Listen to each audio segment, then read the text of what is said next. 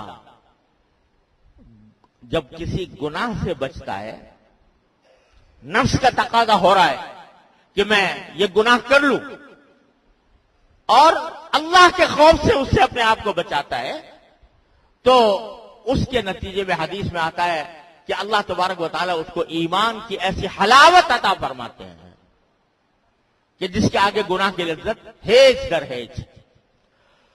تو قسم کھائی پہلے ھذا البلد، اس شہر کی قسم کھاؤ، پھر آگے فرمایا وَأَنْتَ حِلٌّ بِهَذَا الْبَلَدِ، دوسری قسم، یا اسی قسم کی تشریح کہ یوں تو مکہ مکرمہ کا جو شہر ہے وہ ویسے ہی مشقتوں سے بھرپور تھا، لیکن جب سے آپ یہاں تشریف لائے، اس شہر میں مقیم ہوئے، جناب محمد رسول اللہ صلی اللہ علیہ وسلم اس میں مقیم ہوئے اور آپ نے اسلام کی دعوت دینی شروع کی، تو اس پر اور مشقتوں کا اضافہ ہو گیا۔ کیا مشقتوں کا اضافہ ہو گیا؟ کہ وہی لوگ جو آپ کو صادق کہتے تھے، امین کہتے تھے، جو اپنے جھگڑوں کے فیصلے آپ کے پاس لے جایا کرتے تھے، انہوں نے آپ کے خلاف دشمنی کا محاذ بنا لیا۔ آپ کو کوئی تکلیف ایسی نہیں ہے جو نہ پہنچائی ہو، آپ کے جان کے دشمن، آپ کے مال کے دشمن، آپ کی آبرو کے دشمن۔ تو اس نے اور زیادہ مشقتوں میں اضافہ کر دیا۔ پہلے مکہ مکرمہ تھا ہی مشقت والا شہر، اب جو نبی کریم سرور دو عالم صلی اللہ علیہ وسلم یا آپ کے ماننے والے ہیں، ان کے لیے اس شہر میں اور زیادہ مشقتیں بڑھ گئی۔ وہ یہ کہ یہاں کے لوگ آپ کے مخالف ہو گئے، دشمن بن گئے، اور اس کی وجہ سے آپ کو تکلیفیں پہنچانے لگے، مشقتوں میں اور اضافہ ہو گیا۔ لیکن وہ مشقتیں جو جھیل رہے ہیں حضرات صحابہ کرام رضی اللہ تعالی عنہم اجمعین، جو مشقتیں جھیل رہے ہیں، وہ چونکہ اللہ کے لیے جھیل رہے ہیں، لہذا ان مشقتوں کے صلے میں ان کے لیے دنیا اور آخرت دونوں کے اندر کامیابی ہے۔ تو یہ شہر کی قسم، اور جس وقت میں کہ آپ یہاں پر مقیم ہیں، اس حالت کے اوپر غور کریں تو مشقتیں ہی مشقتیں ہیں۔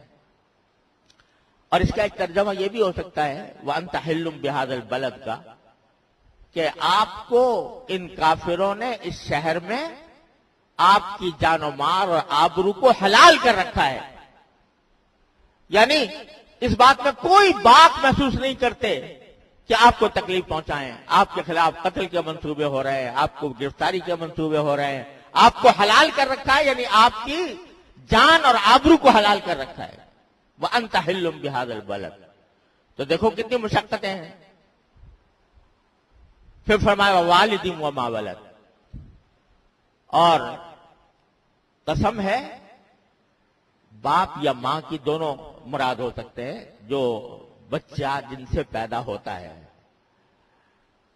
اور وما ولد، اور جو اولاد پیدا ہوتی ہے باپ یا ماں سے، اس کے اوپر غور کر لو، اس کی قسم، یعنی اس کے اوپر غور کر کے دیکھو تو پتہ چلے گا کہ ہم جو آپ جو بات کر رہے ہیں اس کی شہادت مل رہی ہے۔ جیسے میں نے ابھی عرض کیا کہ ماں مشقتیں اٹھاتی ہے، اور مشقتیں اٹھاتی ہے اس لیے اٹھاتی ہے تاکہ اولاد ہو جائے۔ اگر وہ مشقتیں جو ہو رہی اٹھا رہی ہے، تکلیف ہو رہی ہے، درد ذہ ہو رہا ہے، اگر کوئی اس سے کہے کہ بھائی میں دعا کرتا ہوں کہ تمہیں کبھی یہ تکلیف نہ ہو، تو جس کا مطلب کیا ہوگا کہ تمہارے کبھی اولاد نہ ہو۔ کوئی عورت گوارا کرے گی اس بات کو کہ کوئی دوسرے کا اس کو پیشکش کرے کہ تمہیں یہ تکلیف نہ اٹھانی پڑے؟ کبھی گوارا نہیں کرے گی۔ اگر نہیں ہو رہا تو دعائیں مانگے گی،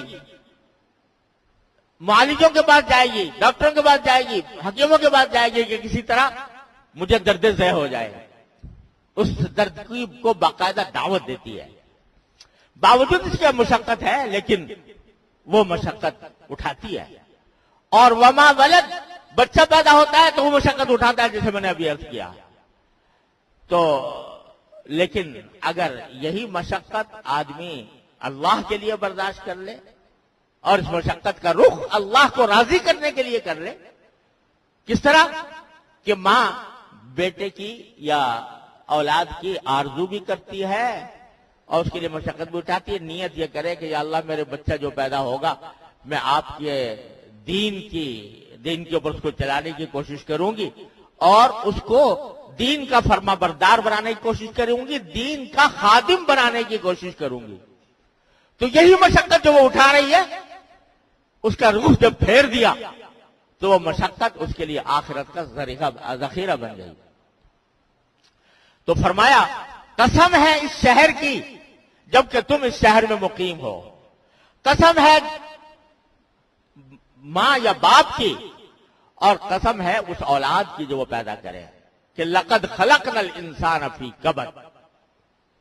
ان تین قسموں کے بعد بھی اللہ تعالیٰ نے مزید تاکید کے لیے اور عربی کے لحاظ سے لقد کا لفظ بڑھایا کہ ضرور بھی ضرور ہم نے انسان کو پیدا کیا ہے مشقت میں۔